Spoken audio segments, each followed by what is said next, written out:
is a road, no simple highway between the dawn and the dark of night. And if you go, no one may follow. That path is for your steps along. Welcome back, everybody. Another episode of No Simple Road for you. We have somebody really special here with us today, somebody close to my heart. She is the mama of the Schapladay house. She is the goddess of my world, queen of my everything. She's the woman I've been married to for the past 20 years. She is the guru, the teacher. She's my road dog, my constant companion, my trip sitter, my best friend in the whole wide world. It's my wife, Melanie. Hi, Mel. Hi, guys. That was sweet. Thanks, babe. Me, Apple, and Melanie are sitting out here on the porch today. Hi. Talking to you guys. We're going to share with you a little bit about how Melanie and I got together, how we found each other in the world, and how the universe saw fit to smash these two little atoms together to make a family. I didn't know we could do all that. Yeah, why not? I'll spring it on you at the last minute, and then you'll have to do it. Okay. And we got Apple here with us because Apple's been here since the beginning of all of this. Our relationship is a tricycle. Okay, wait, let's get this straight though before we get going. Not that kind of tricycle. It's not a three-legged tricycle, okay? It's just a regular tricycle. A spiritual friendship. What he means is friendship tricycle. Aaron and I have a relationship, but Apple has been a huge part of our life for a very, very long time. And so it's kind of hard to tell our story without Apple sitting I'm their brother. Yeah. Yeah, and you're here to keep us on track, man. So as you guys know from earlier episodes, I had started going to dead shows and doing my thing, and after Jerry died, I was really lost. I ended up back in Vegas, and I didn't really have any direction. I was just kind of working and living and not going anywhere. So in my brilliant mind, I decided that I was going to become a surgical assistant because, you know, why wouldn't you decide to do that? That's a normal thing that you do when you've taken a lot of drugs. And I'd actually like to know why you decided to do that. Well, so I was working in a hospital at the time in the emergency room, and I was just in that world, so it seemed like a natural progression for me, and I never even thought twice about it, really. I just kind of did it. And so I started going to this school, and next to the school is this movie theater, and I remember I was walking one day into the school, and I looked into the box office of the movie theater, and there was this really beautiful Puerto Rican girl bent over the counter, and I could just see her butt. Well, how did you know I was Puerto Rican? You had no idea. Well, I saw the butt. I mean, come on. That's it. Okay. And so I had to get to know this girl. Like, I went into the class and I was talking to all the people, and they're like, oh, I saw the most beautiful girl. I got to get to know her. And I was like in my 20s at the time, like maybe 26 or something. And I remember the girls that were in the class with me were like, we're going to go talk to her for you. It was like in high school. Like, and I guess it was totally high school because that's what they did. They came up and said, hey, do you know that guy Aaron? And I was like, no. And they're like, the guy that stuck his tongue out at you with the piercing. He really thinks you're hot. Because my classy self decided it would be really cool to walk by and stick my pierced tongue out at a girl I didn't know. Because that's, you know. That's a classy move, yeah, it's bro. so classy. Well, this was totally like in the grunge era, too. So he looked like something. So it worked. It did work. You know, it was something straight out of Singles, you know? It's like a mix between like Eddie Vedder and Chris Cornell and Jeff Goldblum. Jeff Goldblum. Wow, that's terrible. It's definitely, but it was good. I mean, it's good. So I went and I talked to this girl, and she was amazing. And I just remember I wanted to get to know you so bad. And I think maybe a day or two after we met was when my niece was killed. My niece was killed in a car accident when on her first day of first grade. So I'm not even sure how old she was, maybe 5 or 6 or something. So it had to be in August. Yeah. And there was nobody to identify her.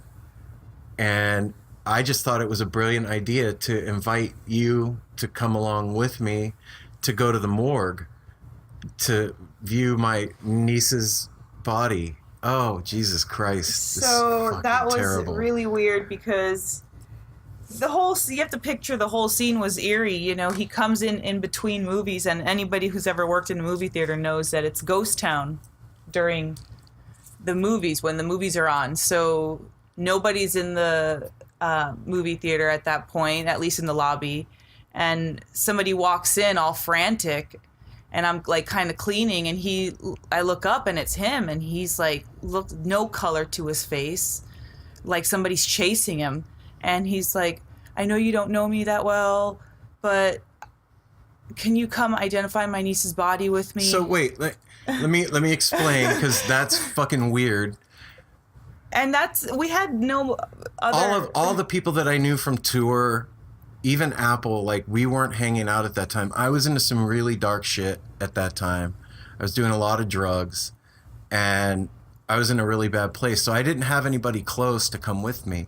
And you were the closest thing to a friend I had at the time. And when he says closest thing to a friend, meaning, hi, my name is Melanie, I just met you. Now will you come identify my... But she said yes. I did. Yeah, you said yes. And there was no other answer but yes at that point. So anyhow, wow. So we go, and I remember I picked her up, and we went, and I went in and I identified my niece, and it was heavy and awful and terrible, and having her there with me made it a little more bearable. And so after that, we started becoming friends and hanging out. And over the next few months, she really helped me out. We spent a lot of time together, and she showed me that the world isn't such a cruel, awful place that I thought it was back then. And she helped me get off the street. I was homeless at the time, and she helped me clean up my act and showed me what it meant to be loved, and what it meant to have a family, and what it meant to be a man, and to take care of other people and care about somebody other than myself. And I'm really grateful to her for that. And it means a lot. And so to bring it back around to what the subject of the podcast is, the whole Dead scene and all of that in that part of my life had kind of fallen away. The Dead weren't out touring. And it was mainly like Further and Rat Dog that were playing back then, and some Dark Star shows. And I wasn't really doing that. I was working and raising our kids and just living a straight life, working for a cable company in Las Vegas and doing my thing. And as our kids started to grow up and things started to kind of mellow out in our lives, I realized that there was this thing missing. And I heard about a Further show in Vegas that was coming to the Palms. And I called up Apple, and I was like, dude, we have to take Melanie to this show. We got to turn her on, because all this time I had this thing that I knew about that was really special to me. And I had this person in my life that was the most amazing person. And I had never shared that side of myself with her. We had tripped together before, right?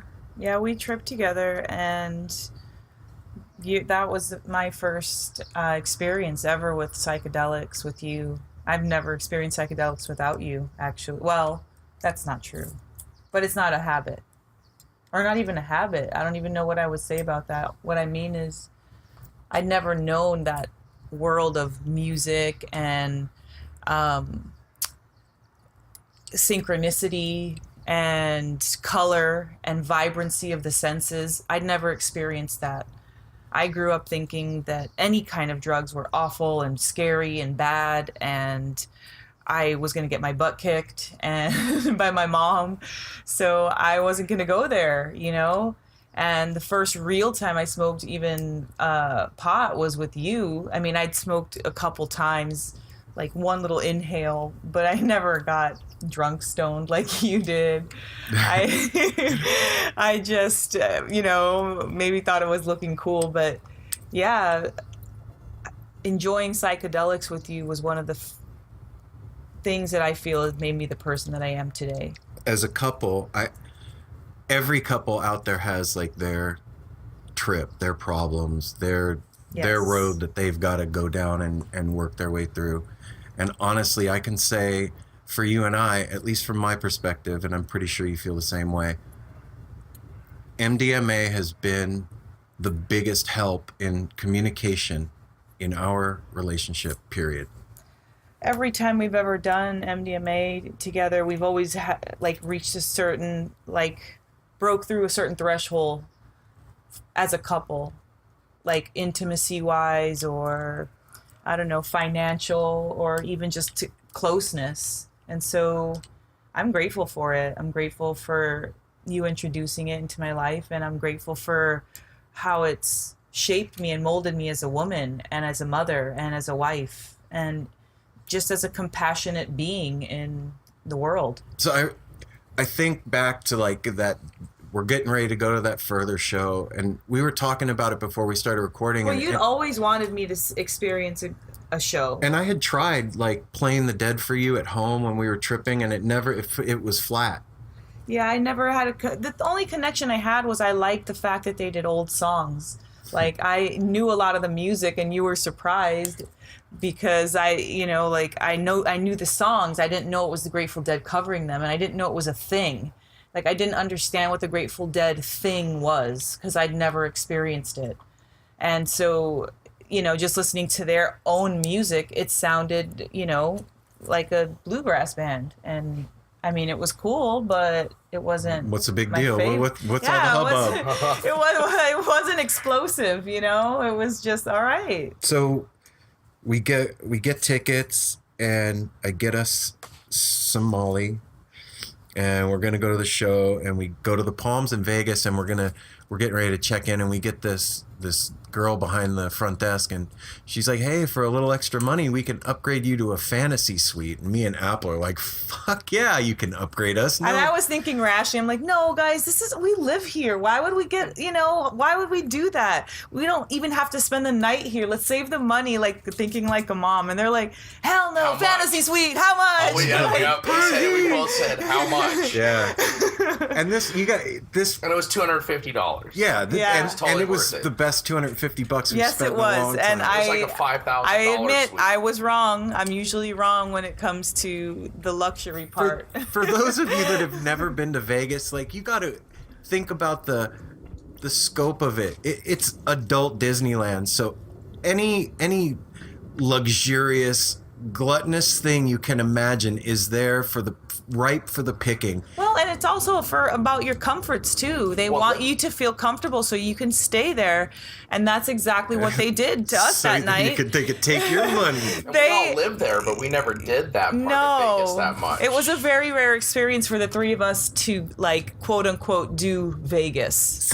So the room has I don't know, I'm not exaggerating, 13 TVs in it. There's a TV in every corner and nook of this place. Bathroom, shower. Huge bathrooms with jetted tubs and marble floors and red leather couch, and the whole wall on the one side of this place is this huge panoramic picture window overlooking the Vegas Valley. And the three of us walk in there are you fucking kidding me? This is ours for the night? Hell yeah. And the anticipation of that for me, waiting for the show to come, and then and also how's Mel he was really excited because it was the closest thing to delivering the Grateful Dead experience that he'd wanted me to have with him for so long. And so it was a celebration of that, oh my god, we're finally super special. Yeah, it was super special. And then the fact that Apple was there, and we were driving into the hotel, and Aaron's all excited, this is a little shakedown, and it was a little bullshit shakedown,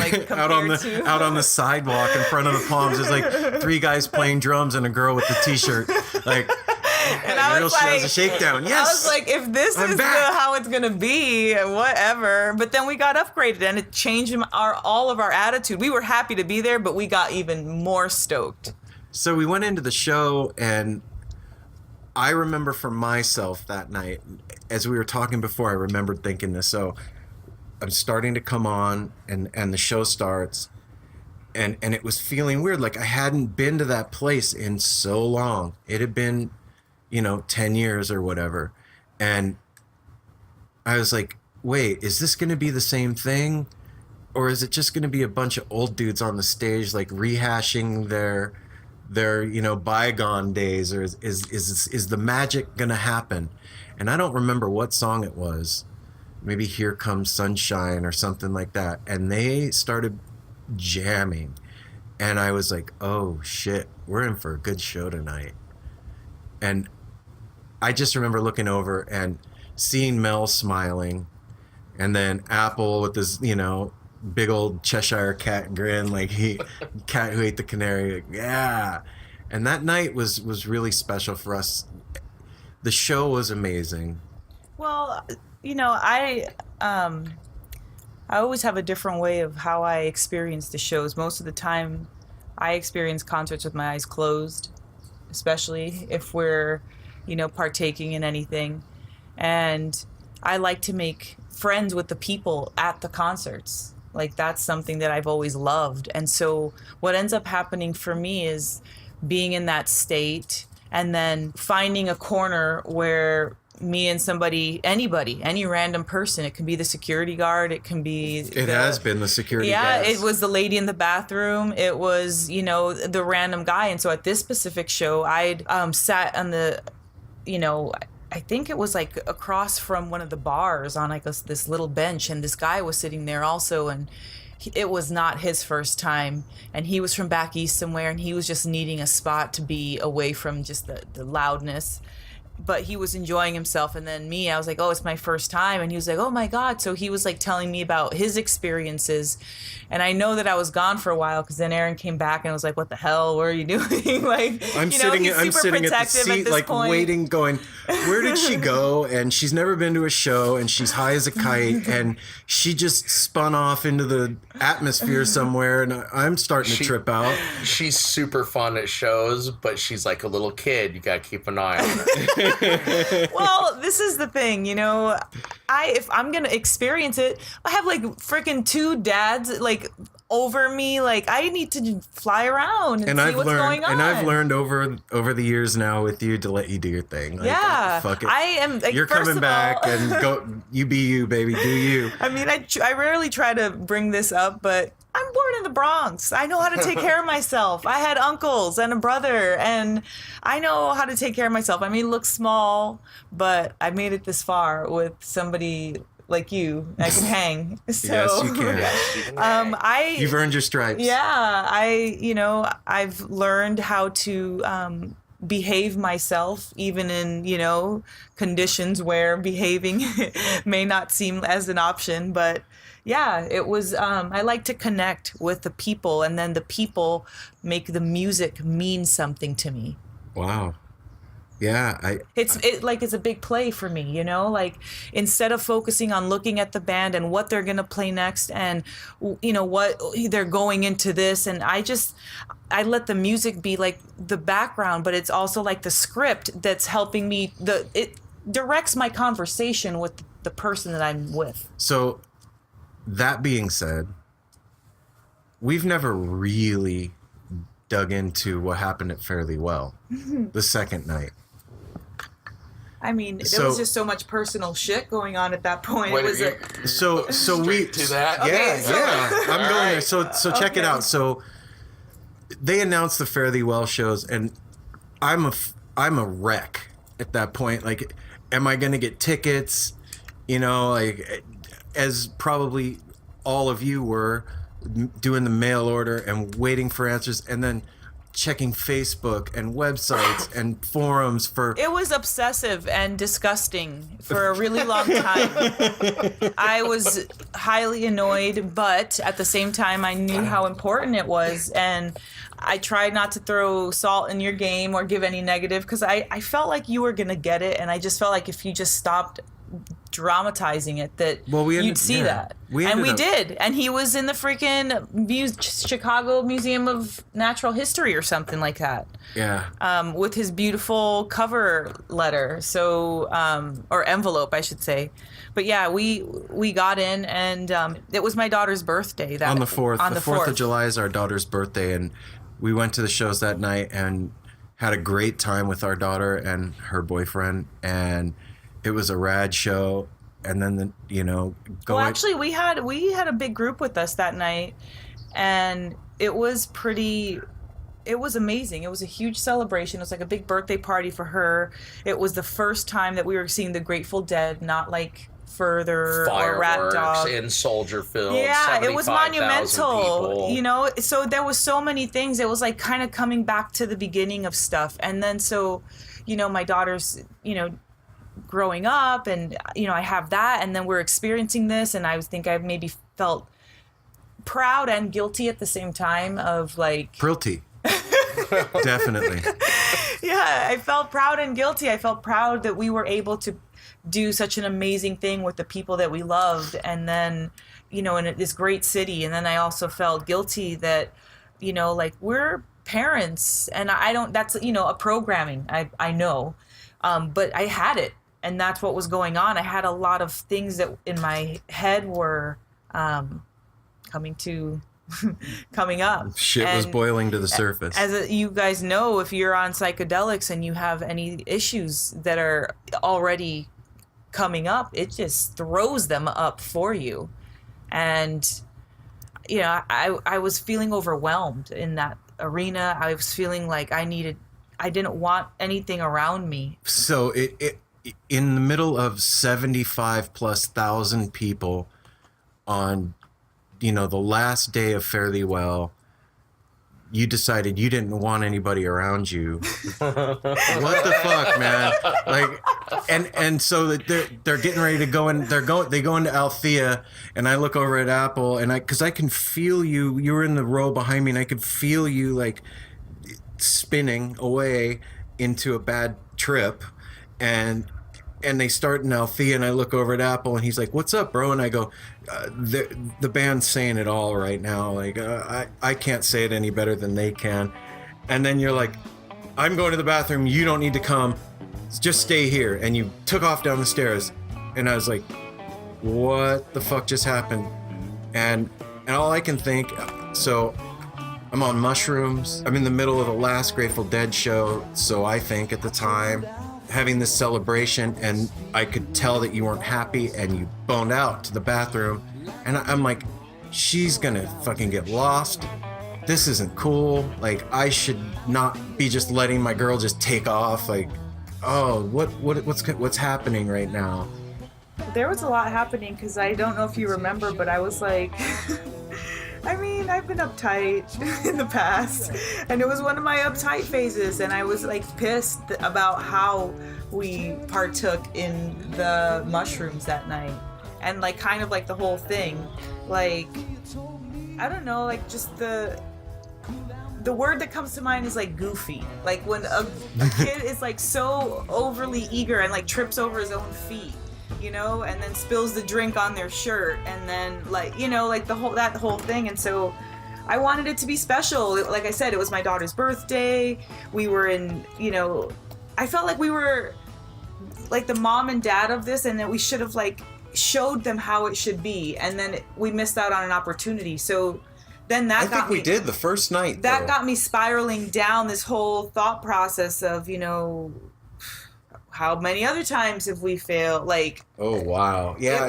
When you're on psychedelics and you're in a situation like that with all that hive mind going on, and then the music's playing, and I was your in head is unfamiliar spinning. territory. I was in this city that I've never been in, and it was a different kind of energy, and it was all these. It was like it was insane. There was so many people to see this band. Like we sat so high we couldn't even see they looked like little sunflower seeds. They were so far away, but everybody looked like they had front row seats. That was how excited it was. And when you're not feeling like that and you're hearing all of that, it just makes yourself sound so much louder. And needing to get away from them so that you can quiet yourself. Yeah. And that's the best way that I can describe it. And I was a little bit mad at you and it amplified it, you know? Mm-hmm. When like I said, I was like super proud of us. Like we got to be at that position where you wanted. And like at that point in our life, I don't know how many dreams come true that had been for us. Like, you know, we just make dreams come true all the fucking time, but that was really special. So yeah, it took me down this mental trip and I mean, I was ready to run that night. Yeah, I remember I went to go find you and I found you out in the hallway and you were yelling at me and I was tripping so hard and you were yelling at the top of your lungs like I was like, and I've never done that. Shit. I mean, I am Puerto Rican and all, but no, she ain't like that. I'm usually pretty mellow, and I don't even know why that means anything. Like, so what if Is that your name? Mellow? Yeah, I am. I'm usually mellow, and so it was kind of like liberating. It was funny. It was really good, and hindsight, I'll tell you what helped me, or what helped Aaron's cause, was this guy trying to hit on me while I'm freaking high and angry. And we love you, Grateful Dead family, but Jesus Christ. And he just would not let up, you know, and he wouldn't let up and he wouldn't let up. And then finally my daughter came and saved the day. But in that moment of interaction with him, I realized I don't need anything outside of my circle. And so even though I was pissed at my circle, I did not want anything other than that. So thank you, whatever stranger that randomly, you know, hit on me to make me realize even more of how much I love my husband, no matter how crazy he is. I have a question for Melo. I remember all that happening, you guys taking off, and then they were going into the long Not Fade Away. Oh, God, that was singing, beautiful. And they were gone, and I was worried, but I was watching the show. And then afterwards, I just remember Aaron he's like, yeah, dude, she's not doing good. She's doing better now. She called me a wizard and told me to get out of her head and was accusing me of being a wizard. I was just wondering if you have anything to elaborate on that. Wait, hang on. So let me set it up. So we're in this, she's yelling at me, and I'm like, babe, we're on mushrooms. We're at Soldier Field. Everything's cool. Everything's just bigger than it is right now. This is a Grateful Dead show. You're going to be all right. I'm going to be all right. We're going to be all right. We're going to make it through this. And she's like crying and kind of still yelling at me, and I'm hugging her. And this brother walks by behind me, and she's got her back to him.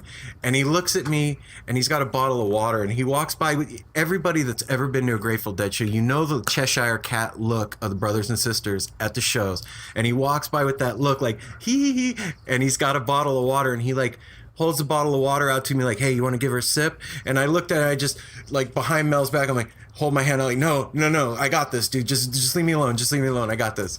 And so he takes off and disappears off into the crowd, and we're hugging, and Bobby's like, I'm going to tell you how it's going to be. You're going to give your love to me. And I'm like, babe, just listen. They're singing for us. Like, this is for us right now. Well, so he's singing that, and right prior to that, now I remember as we're talking about it, we're overlooking this beautiful, you know, in the stadium with these carved arches and overlook this view of the city. It's amazing, and it's a warm, you know, July night, and you look down instead of out into the distance, but you look down and it's the trash, and it smelled. And I looked down, and so I thought that was like the whole metaphor for our marriage at that point. It looks great from a distance, but if you look down, it's rotted and stinky.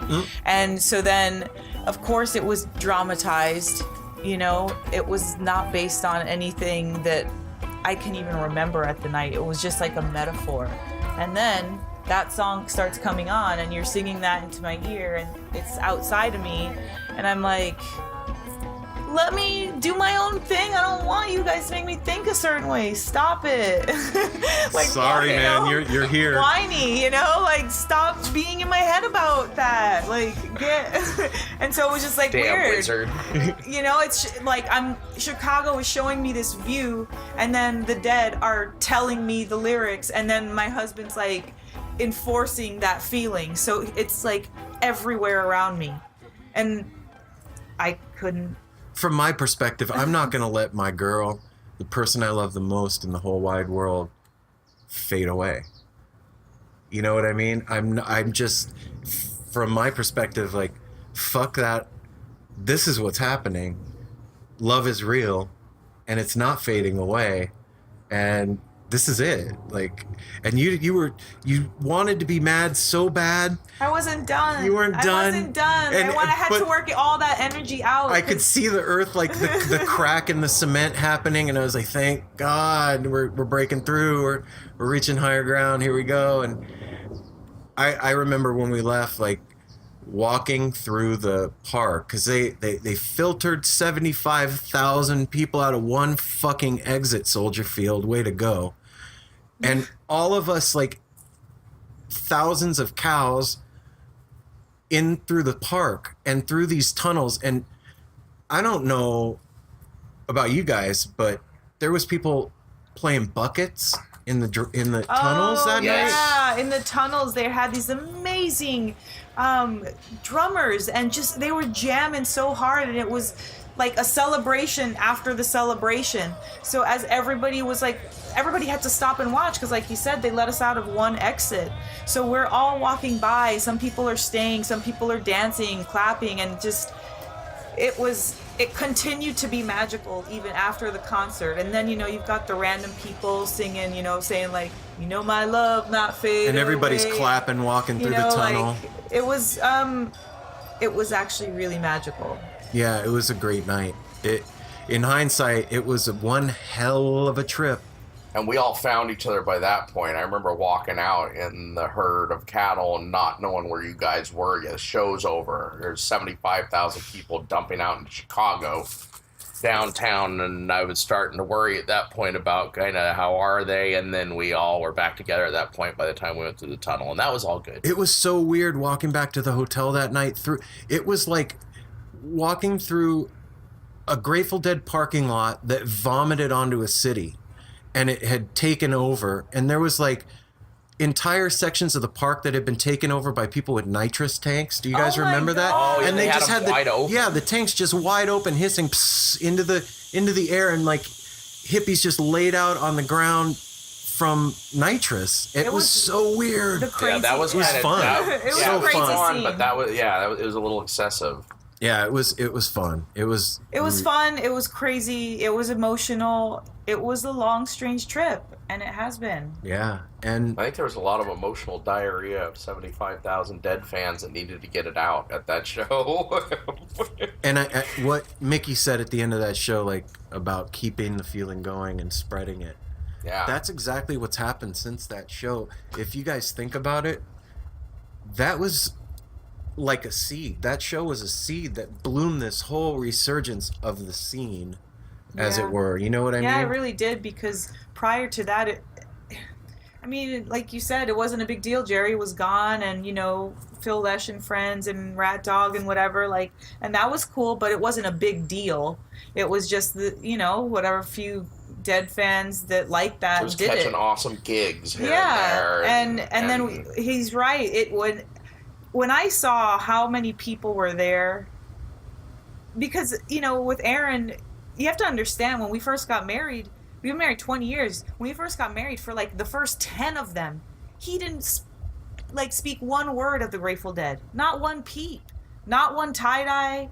This guy wore all black. It was all about Tool. It was all about Creed, not Creed. Oh God, well, you're no. embarrassing me. Well, Nickelback, yeah, Nickelback. Nickelback. It was Stained. Nickelback. It was Stained. That's who it was. Yeah. And so anyway, he was in a totally different place. And so here we are 10 years into our marriage. Now all of a sudden he wants to talk about Grateful Dead and wants to go places. I'm going to out myself. I don't care. I'm going to make this make sense for everybody out there.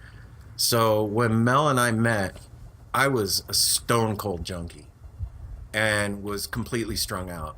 And she's really helped me get off all that and get out of that world. And that shit had taken over my life. And when the heroin came into my life, the joy and the beauty and the love that I felt from the Grateful Dead family that had kind of gone away after Jerry left and they stopped touring, the heroin filled that void in my life in a really sick and diseased and poisonous way, to where I couldn't enjoy the music anymore. So that other stuff, like to this day, I love Tool Maynard. You're a fucking genius, and Danny Carey, you're a god. I bow down, but it's not the same deal.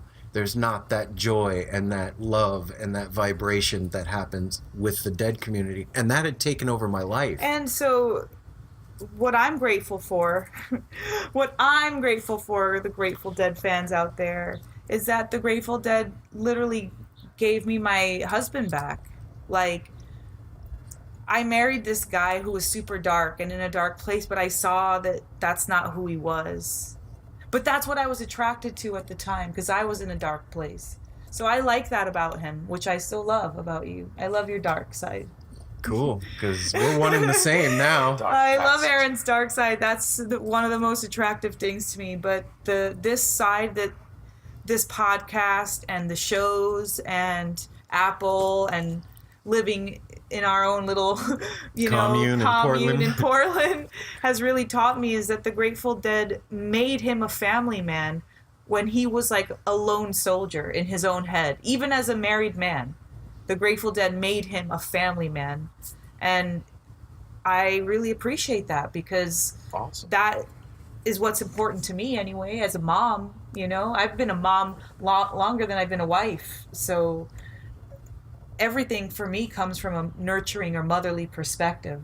And so when you join that team, I mean, hell yeah, I'll dance and groove to the Grateful Dead if that's what's bringing up these beautiful changes in your personality and creativity. I think in the psychedelic community, there's a lot of talk about integration. And they talk a lot about integrating what you've learned when you're on psychedelics into your daily life. And for me, that lesson has been integrating the parts of myself that I didn't want to deal with and that I hid from into who I am, and allowing myself to be who I am all the time instead of compartmentalizing pieces of me. So I've allowed that dark part of myself to be me as much as this. Who you see in front of you now. It's all the same thing.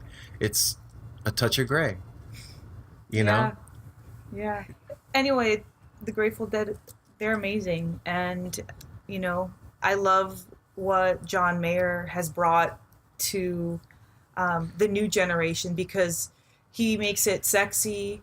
He makes it marketable. He also manages to keep it authentic, but different. And so I just appreciate that I've been able to, one, learn what my husband was longing, or not even longing, but like missing all these years. He got to teach me that, and then also have my own relationship with it. And also to see it continue now into this podcast, into thousands and thousands of fans going to see, these shows all over the country. It's pretty amazing what this phenomenon has created, this Grateful Dead phenomenon. And our road is just beginning. It's crazy. Yes, it 20 years we've been together, baby. At 20 years, what is funny is that we are literally just beginning our life together. Every day. And for people who have a hard time, hanging on, the thing is it's always better. Think about aged wine. It's always better. Like, you have to wait it out. The shitty part, you have to wait it out. Because right after that, major breakthrough at the Grateful Dead in Chicago, it really brought us a lot closer.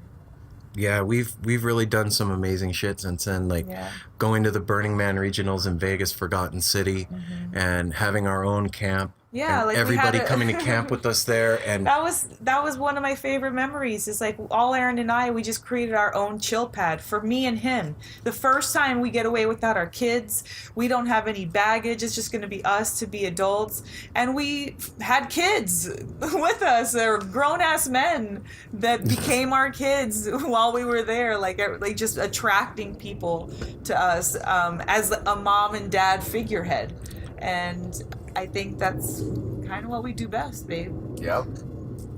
you think? Yeah, you guys have that quality. We were talking about earlier this morning, and it's fun. We call Aaron the conductor. We call Aaron the conductor, and so like Melanie's the semiconductor, but also the conductor too. And they're really good. They're awesome to have around. And it's been awesome to see their journey. Thanks, brother. And be here. Thanks, Apple. Be here sometimes in the forefront with them, sometimes in the background, just seeing what they do. They're amazing people. I love them both. They're my brother and sister. All right, you guys. Thanks a lot for listening to our story today. Thanks, everybody. Yeah, and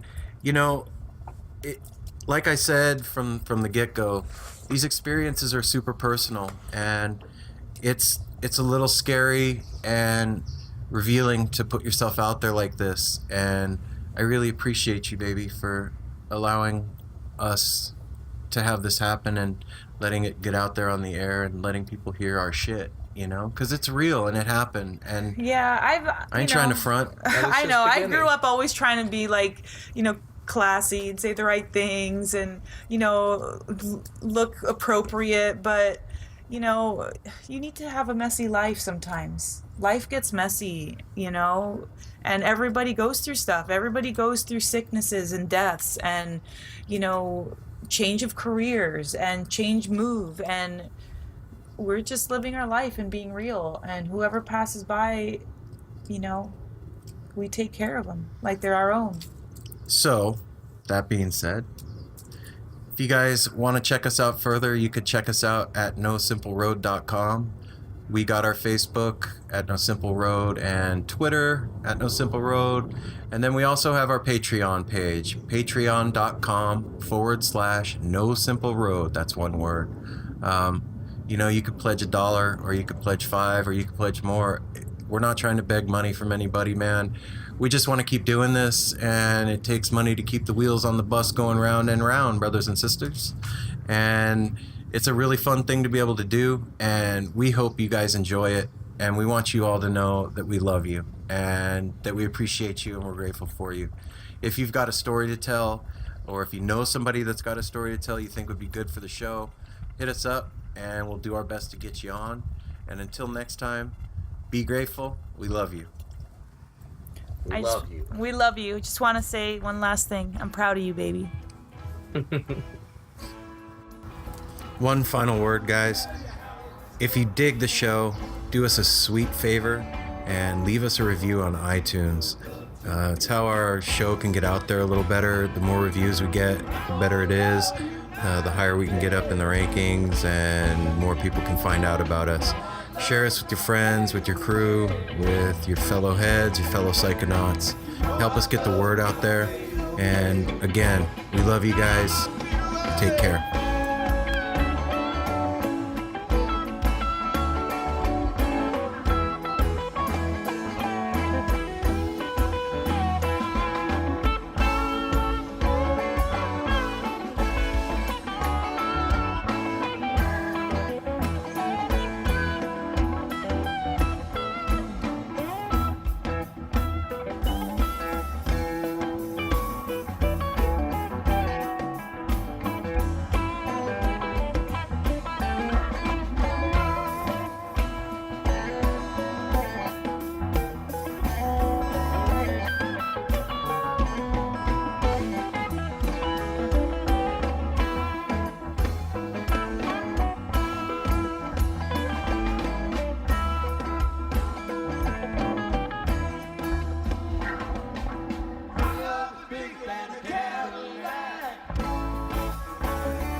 Drive me back.